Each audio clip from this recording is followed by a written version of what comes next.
Nagtipon-tipon ang mga estudyante, guro, empleyado at administrasyon ng Biliran Province State University upang dumalo sa taon ng State University Address ni University President Dr. Victor Cañezo Jr. ngayong ika-26 ng Pebrero sa himnasyo ng universidad.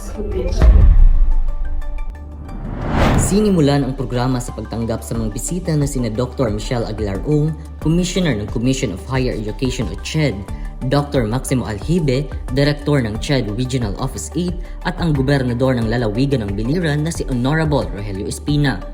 Kasama rin sa mga dumalo ang mga alkalde ng lalawigan sa probinsya ng Biliran, mga pangulo ng mga state universities and colleges o SUCs sa Eastern Visayas at ang mga opisyal ng BIPSU. Sa kanyang mensahe, ibinahagi ni Dr. Cañezo ang mga parangal, inisyatibo, pulisiya at ang mga itinalagang proyekto na angkop sa misyon, bisyon, core values at sa hashtag WowBIPSU 2.0 Development Plan. Library of BIPSU. It's what the video. To expand access to higher education in the province. Soon we will have BIPSU Kaibiran.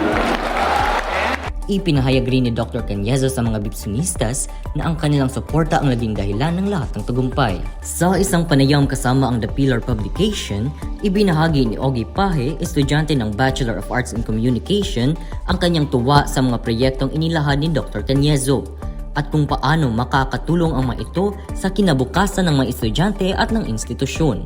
Of course, as a BIPSUnista, happy ko sa mga future plans sa survey kagani na sa SOA event, which is makatabang siya sa BIPSO nga man-known siya dili lang locally, di sa lang nationally, but also internationally. And of course, kini siya nga mga future plans is para na siya sa mga BIPSUnista and sa future BIPSUnista pa nga mapaayo ilang experience here sa BIPSO.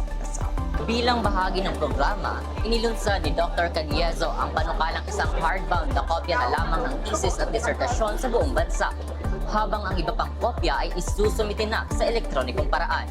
Sa temang Green Knowledge Stewardship, layunin ng pulisiyang ito na suportahan ang pangangalaga sa kapaligiran at palakasin ang kaalaman ng mga estudyante at guro sa sustainable practices.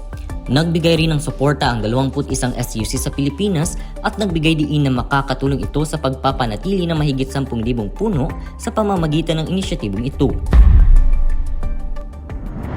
Bilang pagtatapos sa kanyang mensahe, pinasalamatan ni Dr. Cañezo ang lahat ng mga kawani at stakeholders ng universidad at hinikayat na ipagpatuloy ang suporta at dedikasyon para sa kaunlaran ng BIPSU.